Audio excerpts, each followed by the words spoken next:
Le pont des corbeaux, chapitre 4, Refuge. Hugo, jeudi 3 février 1944. J'avais rongé mon frein depuis le dimanche. Mon ami avait bien remarqué mon humeur joyeuse à mon retour en fin d'après-midi, et s'était gentiment moqué de moi. Ainsi, la jolie Lucie n'était pas insensible à mon charme, et j'avais obtenu un deuxième rendez-vous. Enfin, le jeudi tant attendu pour la revoir est arrivé. La matinée s'était tirée avec plus de lenteur que je ne le souhaitais. Je quitte le Majestic peu après la fin du repas de midi, après avoir vérifié ma tenue dans ma chambre. Je me suis habituée à me servir de ma main gauche depuis plus de 2 semaines. Néanmoins, j'ai hâte de récupérer l'usage de mon bras droit, ne serait-ce que pour enlacer Lucie. J'ai relu pour la seconde fois La Princesse de Clèves. Certaines situations m'ont semblé compliquées, voire peu vraisemblables, et j'ai remarqué que le roman, bien que se déroulant à la Renaissance, en prêtait beaucoup à l'atmosphère de la cour de Louis XIV, telle que je l'avais vue décrite dans des livres que ma mère m'avait fait lire. Les héros m'avaient rappelé ceux des tragédies cornéliennes ou raciniennes, avec des personnages qui ont peur de l'amour, qui fuient devant le bonheur. Toutefois, je ne suis pas en accord avec l'auteur, qui semblait n'avoir aucune illusion sur l'amour, sa vraie nature, ne le voyant que comme une volonté de possession à la limite de la cruauté, comme une puissance de destruction. Je suis beaucoup plus optimiste et préfère les auteurs romantiques, comme Hugo, Stendhal et surtout le poète allemand Heine, pour qui l'amour est plus une force de désir, de détermination. Je me demande si je dois rendre le livre à sa propriétaire. Je décide de l'emmener. Contrairement à mon habitude, je ne traverse pas le parc, mais j'emprunte la rue à l'arrière de l'hôtel, passe entre les écoles et la gendarmerie pour rejoindre l'église et l'hôtel de ville, puis la route qui mène à l'hôpital. Je suis ensuite scrupuleusement les indications de Lucie. D'un bon pas, je marche dans la rue qui rejoint la route d'Hénan. Je ne veux surtout pas être en retard. La route d'Hénan, au hameau des Plans, est en pente douce.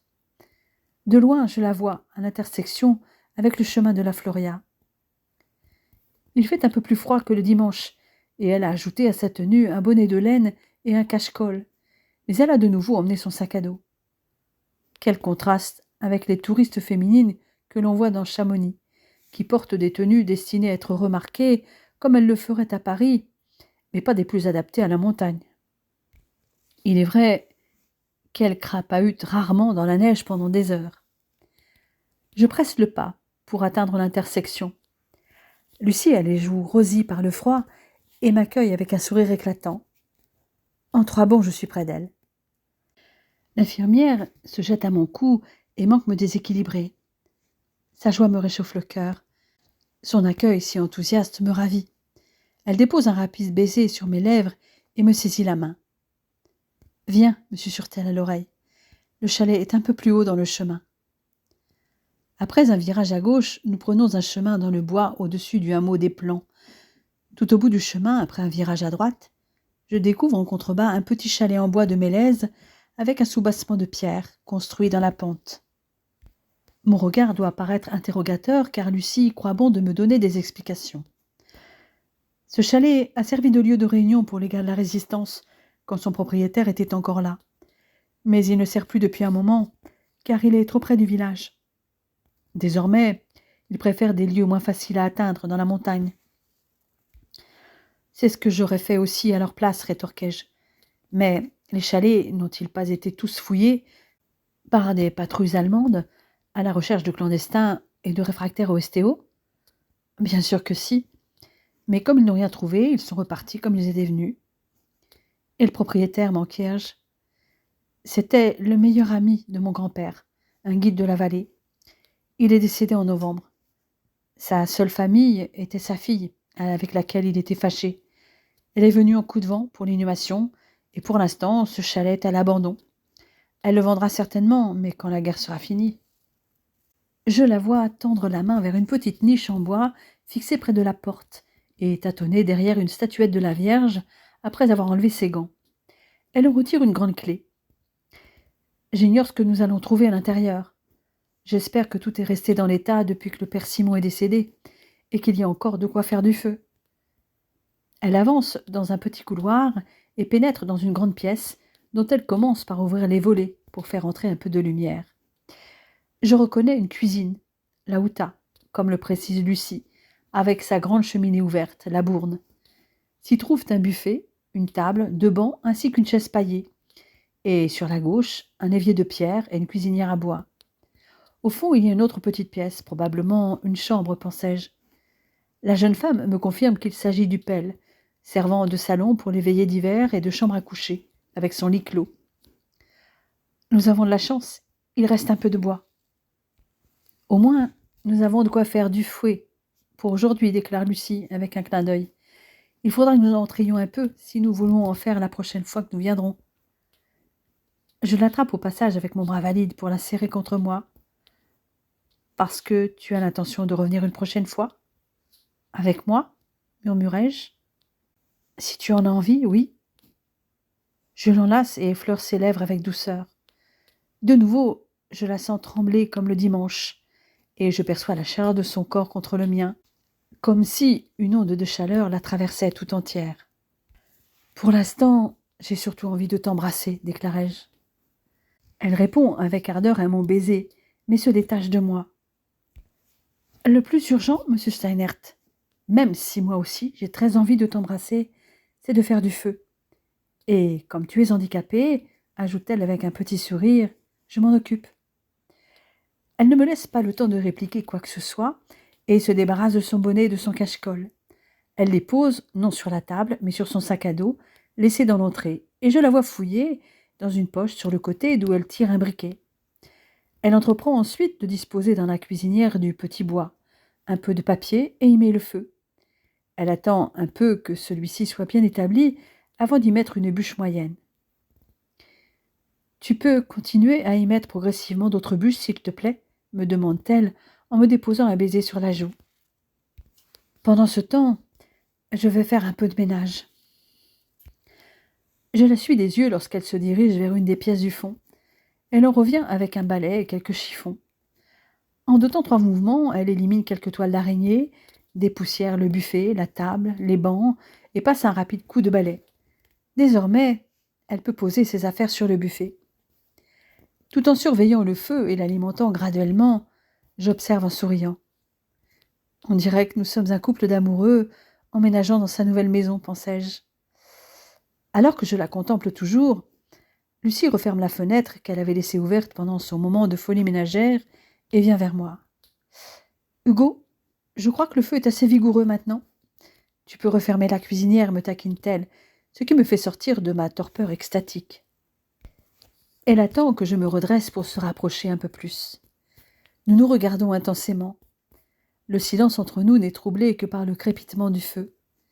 Puis elle fait le premier pas en déboutonnant ma canadienne pour glisser ses mains dessous et presse ses lèvres sur les miennes. Je réponds à ce baiser avec douceur. À mon tour, je défais la ceinture de sa lourde veste et l'entr'ouvre pour y introduire ma main gauche. La saisissant à la taille, je l'attire plus près de moi.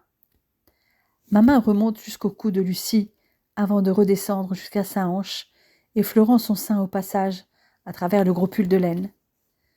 Je suis assaillie de pensées érotiques. J'ai envie d'elle, et comme pour ébaucher la concrétisation de mes pensées, je presse tout le corps de la jeune infirmière contre mon torse. S'il n'y avait pas mon bras droit immobilisé contre sa poitrine, je serais plus proche. D'un léger coup de rein, je fais semblant clairement comprendre à la jeune femme combien je la désire. Heureusement, il y a quelques couches de vêtements entre nous pour freiner mon ardeur. Mes doigts ont retrouvé le chemin du visage de Lucie et le caressent tendrement, déclenchant chez elle un frémissement qui s'intensifie sous les attouchements de cette main qui redescend le long de son cou, de sa poitrine, de sa taille, puis de sa hanche, s'aventurant même jusqu'à sa fesse. J'imagine être la cause d'un feu irradiant dans son bas-ventre, sans doute insolite pour elle. Elle paraît tentée de me caresser aussi, mais reste hésitante, n'osant pas aller aussi loin. Elle se contente de poser ses mains sur mon torse et de les faire glisser jusqu'à mon dos. La maladresse émouvante dont elle fait preuve dans ses baisers et ses caresses me montre que je suis bien le premier, comme je l'avais pressenti le dimanche. Cette pensée, que celle que j'aime est vierge, m'enflamme aussitôt. Mais je réfrène mon désir. Il faut que j'arrête maintenant avant d'aller trop loin. Je me remets à caresser le visage de la jeune femme qui essaie d'en faire autant. La chaleur que ces simples gestes me procurent rallume le brasier qui n'a pas encore eu le temps de s'éteindre. Je m'écarte pour ne pas céder à la tentation. La température commence à être agréable, prétextai-je. Pour appuyer mes dires, je retire ma veste et vais la poser sur un des bancs. Lucie en fait de même avant de se diriger vers son sac à dos. « J'ai du thé et du gâteau, tu en veux ?» Je vois qu'en bonne chamonniarde, tu prévois toujours de quoi boire et manger quand tu pars en promenade. Elle ne répond pas tout de suite et sort sa gourde enveloppée dans un lainage et le gâteau dans une serviette avant de poser l'une et l'autre sur la table. Elle s'assied sur le banc et me fait signe de venir auprès d'elle. Elle attend que je sois installée pour reprendre la parole. « Il me semble qu'il va falloir que je t'explique quelque chose d'important, Hugo Steinert. » Je me demande où elle veut en venir, mais la lueur malicieuse dans ses yeux me rassure. « Je ne suis pas chamonniarde, très chère. Je suis Valorcine. Nuance. »« Ah oui ? C'est si important ?»« Oh que oui, malheureux. Valorcine, c'est plus qu'un village. Mais c'est vrai que tu ne le connais pas très bien. Déjà, il n'est pas dans la même vallée que Chamonix. »« Exact, la vallée du Trian, mea culpa. » En effet, une vallée austère, creusée par le torrent de l'eau noire qui descend vers la Suisse, pas vers la France. Mon village se fond discrètement dans un paysage somptueux. Il faudrait que tu vois cette nature. Par exemple, les mélèzes, qui l'automne venu s'enflamment de jaune et d'or, de roux et de cuivre, et qui tranchent avec les sapins sombres qui montent à l'assaut des sommets. Tout est différent à Valorcine. Même la verte paraît différente. Quand tu la vois de loin au crépuscule émergeant de cette vallée en V, quasi solitaire, elle prend une teinte rose. C'est vraiment féerique. Même le soleil n'est pas comme ailleurs.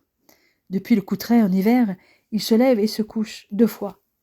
Et, depuis le plan d'Anvers, il semble ne jamais vouloir se lever, et pourtant, il n'en finit pas de se coucher.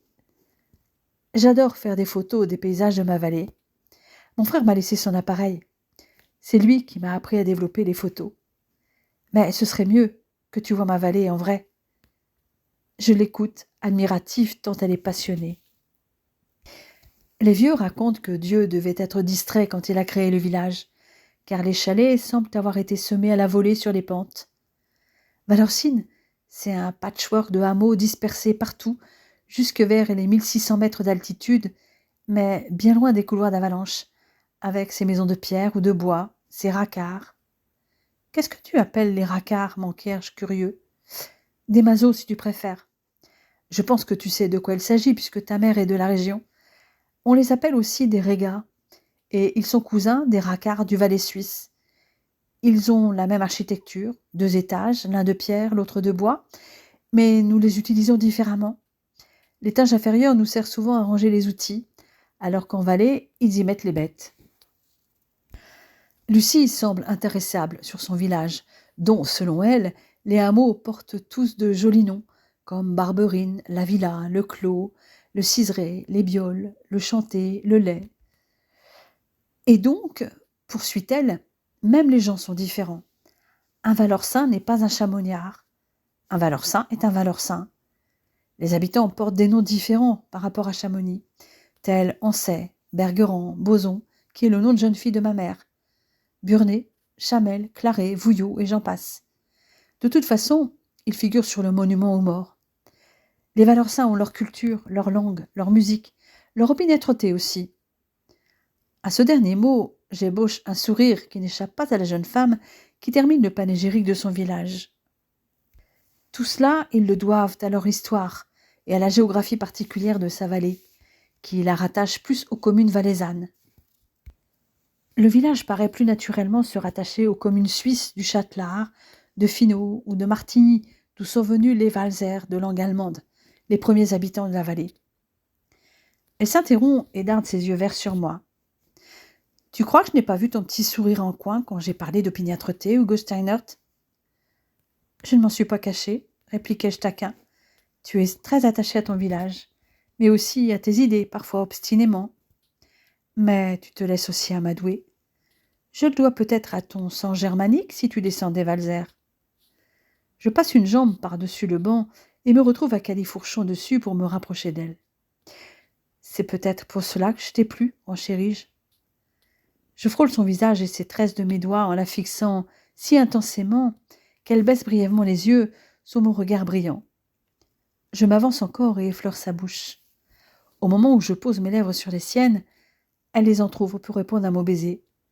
Mais je m'interromps brusquement et recule, la laissant décontenancée par ce revirement. De nouveau, le désir s'empare de moi. En pensée, je l'imagine nue sur mon lit et je suis à deux doigts de perdre la raison, l'espace de quelques secondes avant de me ressaisir. Non, je dois me maîtriser, me comporter avec douceur. Je la regarde amoureusement. Je me rends compte que je ne sais pas grand-chose de toi, à part que tu viens de Valorcine, que tu es une excellente infirmière et la plus belle fille que j'ai jamais vue. Plaisante-t-elle en me déposant un baiser furtif sur mes lèvres. Que veux-tu savoir? Tout. Je te préviens, ça ne va pas être très long. Mais je vais m'exécuter. Après tout, je te le dois bien puisque je t'ai demandé de tout me confesser dimanche. Tout en déballant et en découpant le gâteau qu'elle avait amené, elle commence à se confier. Je suis née à Valorcine, comme tu dois t'en douter, en 1921, le 26 février pour être précise. Mes deux parents sont valorcins, eux aussi. Mon père est un paysan, comme ma mère. Des gens simples et d'un monde très différent des tiens. D'ailleurs, tu ne m'as pas dit comment tes parents s'étaient rencontrés. Tu dévies la conversation de nouveau vers moi, Lucie. Mais je vais satisfaire ta curiosité. Mon grand-père paternel était directeur commercial chez Siemens et un de ses fournisseurs en pièces de micromécanique était un industriel de Cluse. Mon père avait suivi ses traces dans l'entreprise Siemens et un jour il l'avait accompagné. C'est ainsi qu'il a rencontré ma mère au cours d'un dîner chez le propriétaire de la petite entreprise de décolletage, mon grand-père maternel.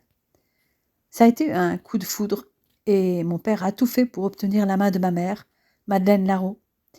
Ils se sont mariés en 1910 et ma sœur Ingrid est née 2 ans plus tard. Et puis, il y a eu la guerre. Mon père y a été blessé en 1917 et il est donc revenu à Munich une fois guéri. Et moi, je suis arrivée le 12 novembre 1918, le lendemain de l'armistice. Et si mon père était né bavarois dans une monarchie rattachée au Reich depuis 1871, mais encore relativement autonome, moi j'ai débarqué dans une Bavière devenue une république et qui avait perdu son indépendance politique 2 jours avant ma naissance.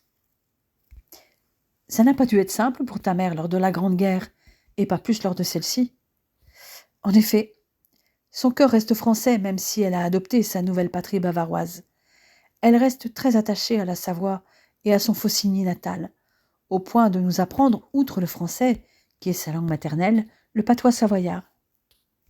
Dans son milieu, on parlait exclusivement le français, mais mes grands-parents avaient un chalet dans le Chablais, au Gers. Là-bas, elle jouait avec les gamins du village et avait intégré leur langue. Je crois que tu sais tout, ou presque, de moi.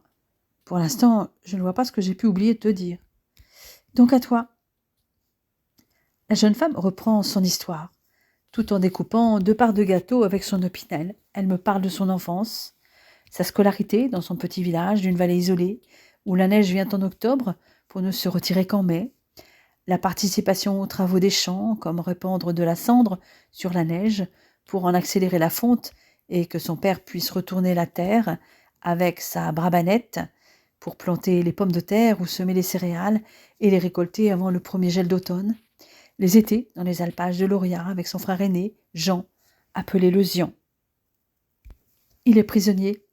Il a combattu avec le 27e bataillon de chasseurs alpins et a été capturé pendant la bataille de l'Ailette, dans l'Aisne, dans les premiers jours de juin 1940. « Tu sais où il est en ce moment ?» demandai-je anxieux.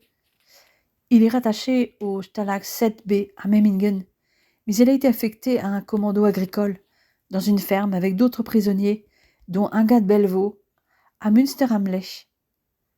Ce ne sont pas les Alpes bavaroises, qui ressemblent pas mal à la Savoie, mais c'est un très bel endroit en Bavière, niché entre des collines vallonnées et la vallée de Lech avec une magnifique forêt, déclarai-je, pour la rassurer.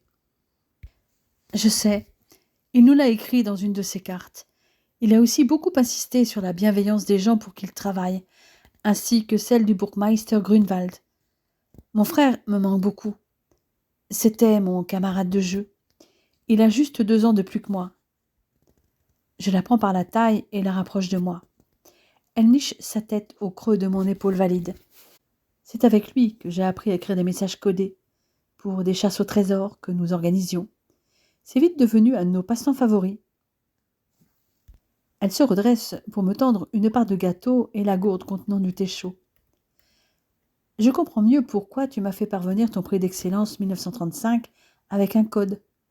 Heureusement que j'ai été scout, sinon je n'aurais jamais découvert ta lettre, révélai-je après avoir avalé ma première bouchée. Je bois une gorgée de thé et lui rends la gourde. Très bon ce gâteau, fais-je en reprenant un nouveau morceau. Gâteau de Savoie, fabriqué de mes mains et fourré à la confiture de myrtille spécialement pour toi. D'ailleurs, tu en as là. Elle saisit mon index gauche et le guide vers le coin de ma bouche pour récupérer la confiture qui a glissé à la commissure de mes lèvres. Quand elle porte le doigt à sa propre bouche pour le lécher, des centaines de frissons me traversent. Ce geste, sans doute anodin pour elle, a une connotation très érotique pour moi.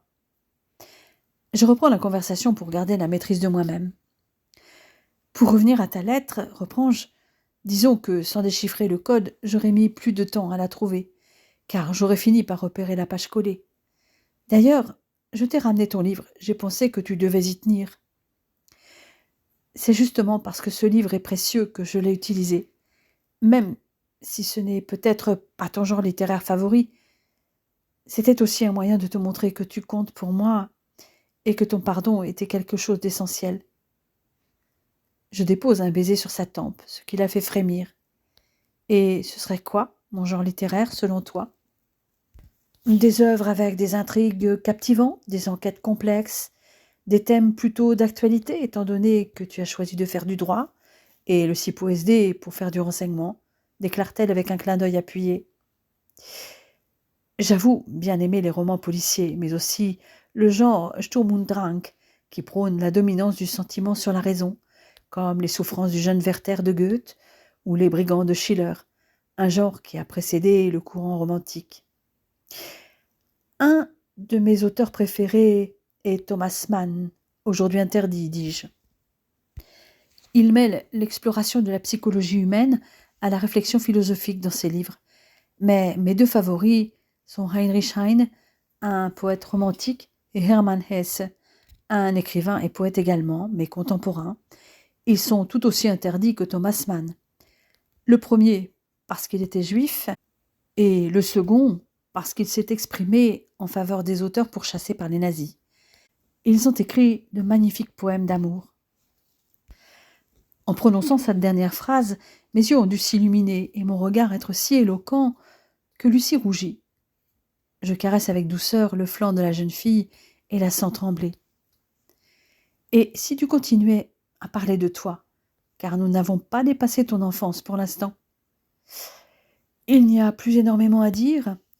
Après mon certificat d'études, j'ai poursuivi mon parcours scolaire à Chamonix pendant 3 ans, en école primaire supérieure, jusqu'à mon brevet élémentaire. Puis je suis partie à Lyon, à l'école des infirmières et visiteuses, en internat. L'école du Bon Secours de Genève était moins loin, mais c'est une école privée et mes parents n'avaient pas les moyens.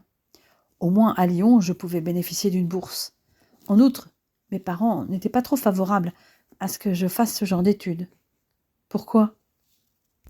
Lucie explique alors qu'être infirmière, encore en 1944, c'était souvent être cataloguée sur la caricature que l'on faisait encore de l'assistance publique au début du siècle. D'un côté, il y avait les infirmières formées à la Croix-Rouge et dans les écoles privées, payantes pour la plupart, même si certaines recevaient des boursières, des écoles où on ne mélangeait pas les classes sociales. Donc, leurs élèves venaient de milieux aisés, surtout la Croix-Rouge. Pour ces élèves, qui en général, une fois leur diplôme obtenu, ne travaillaient pas, ou seulement quelques heures par semaine, faire sa Croix-Rouge, c'était comme un brevet de bonne bourgeoisie. S'y ajoutait la satisfaction de soigner les pauvres, la fascination de l'uniforme et la technicité. La guerre avait toutefois un peu changé cela. De l'autre côté, il y avait les infirmières qui avaient fait leurs études dans les écoles de l'assistance publique, celles des hospices civils, des écoles gratuites, municipales, départementales ou régionales, où elles étaient reçues en internat, c'est-à-dire nourries et logées. C'était mon cas, dit Lucie, mais la caricature est liée au fait que les premières élèves de l'assistance publique à Paris étaient souvent des filles perdues ou des basses classes, illettrées, disgraciées de la nature ou avec une mauvaise moralité, sans éducation ni compétence. Je vois le tableau d'ici, aimai-je. Ce n'est plus le cas depuis longtemps, mais l'image reste dans les esprits.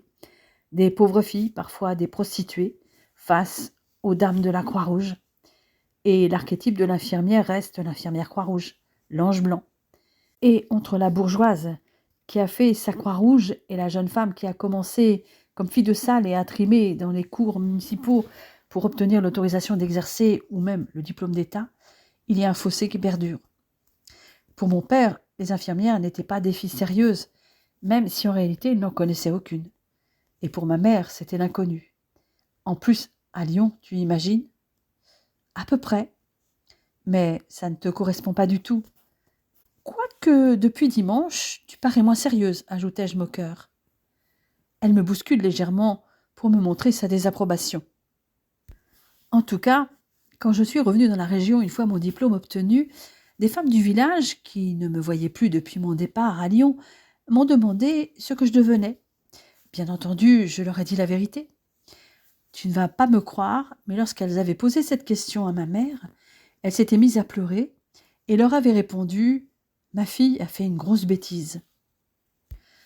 Que crois-tu qu'elles ont pensé à ce moment-là ? Je n'ai pu qu'en rire et les rassurer. Je suis hilar en l'entendant. Dire que ces villageoises avaient cru que ma Lucie avait mené une vie dissolue dans la grande ville, alors que moi, j'ai la quasi-certitude qu'elle est vierge. Mais cette dernière pensée, je ne la lui dévoile pas. Ceci dit, vu ce que m'a dit une infirmière issue de la Croix-Rouge un jour, je ne suis pas étonnée, poursuit-elle. C'est-à-dire, elle m'a sorti texto, comme vous le savez, les AP sont toutes des putains. Je lui ai répondu, surveillez vos paroles, j'en suis une. Ce n'était pas tout à fait vrai, puisque je n'étais pas issue de l'AP, mais les hospices civils de Lyon en sont un équivalent. Elle se figurait que nous couchions dans tous les coins avec n'importe qui. Elle ne devait même pas imaginer qu'on puisse tomber réellement amoureux, être sincère, avoir une histoire éphémère ou durable dans le temps. Je n'ai jamais entendu une AP parler d'une Croix-Rouge de cette façon. Nous disions plutôt « c'est une vache ». Déjà, en tant qu'élève, certaines élèves du privé se croyaient supérieures à celles du public. Inutile de dire qu'entre nous, il y avait une certaine antipathie quand il n'y avait pas de litige. Quelle ambiance, déclarai-je. La jeune infirmière élude la remarque et continue à raconter son expérience d'élève à Lyon, où, comme dans beaucoup d'écoles, la discipline était stricte. Il était interdit d'être le soir dans la chambre d'une camarade, par crainte des amitiés particulières, ce qui valait un renvoi. Pour sortir le dimanche, il fallait donner l'adresse d'un correspondant approuvé par nos parents, signé avant de partir et être rentré à 8 heures. Quand nous arrivions à l'école, la surveillante, généralement la directrice elle-même, nous passait en revue car le rouge à lèvres et le vernis à ongles sont interdits et pas un cheveu ne doit dépasser. Tenue correcte exigée comme au régiment, on l'interroge.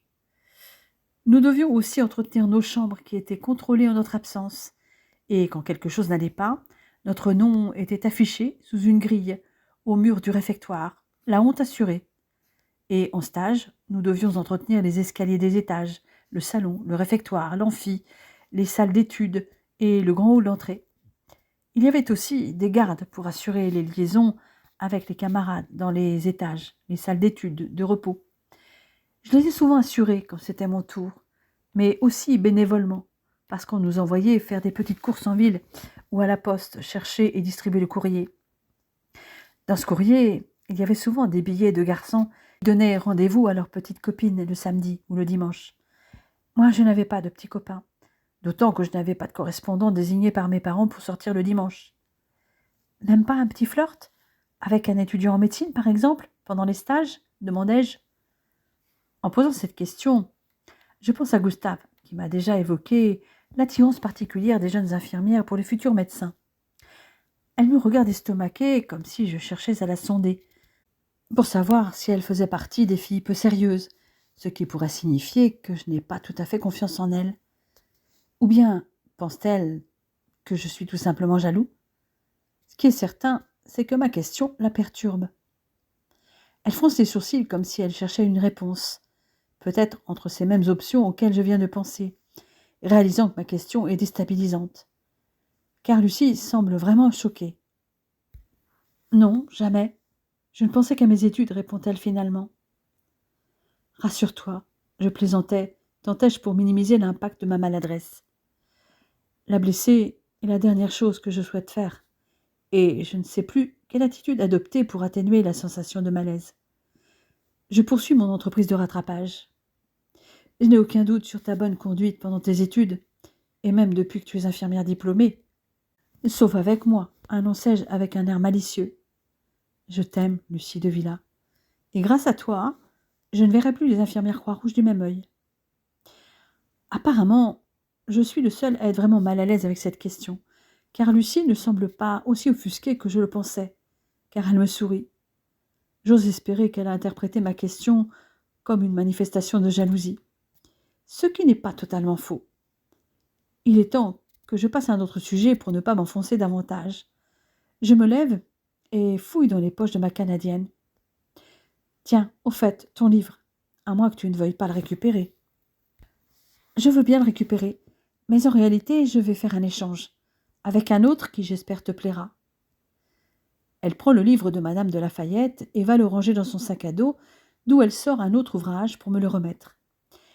Elle me dit l'avoir acheté exprès pour moi à la librairie de Jean et Marie-Louise Landru, qui ont aussi une petite maison d'édition, car le grand-père de M. Landru, contremaître dans une usine de papier iséroise, lui avait transmis son goût pour le livre d'art. Des grands noms d'illustrateurs avaient offert tour à tour leur talent pour orner quelques belles œuvres littéraires classiques, comme les Fables de La Fontaine, les Fleurs du Mal de Baudelaire, Madame Chrysanthème de Pierre Loti ou La Maison du chat qui pelote de Balzac.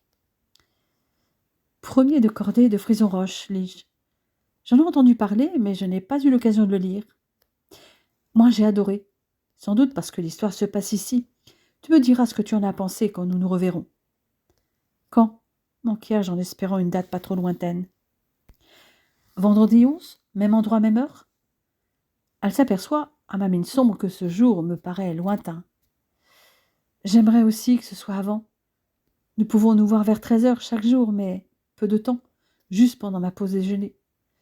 Mais j'ai peur que ce soit encore plus frustrant de se voir en coup de vent. Elle réfléchit quelques secondes. J'ai une autre idée. D'habitude, je prends le train jusqu'à Montroc, où je récupère mes skis pour redescendre vers Valorcine.